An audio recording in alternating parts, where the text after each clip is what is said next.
Mi smo tražili prijem danas da budemo kod načelnika Centra bezbjednosti, što smo i uradili i izvršili smo razgovor. Ljudi koji su nezakoniti kao vlasnici, da su kao odbor direktora i izvršni direktor, traže od državnih organa da nas izbace i kao radnike i kao vlasnike. To može samo tamni um da radi.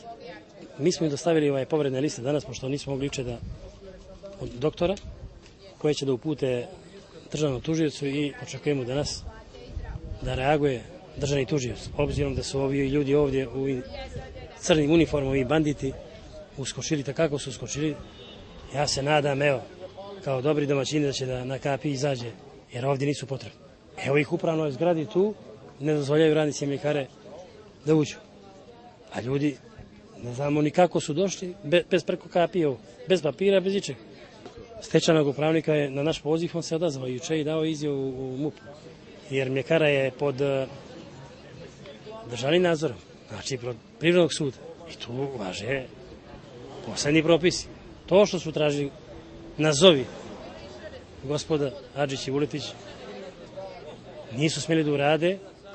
Trebamo da imamo sastanak koji smo dogovorili za ljudska prava gospodina Crnorušenja, a u naredna 2 dana bit ćemo i u kontaktu i u razgovorima sa relevantnim europskim institucijama koje se nalaze u Crnoj Gori.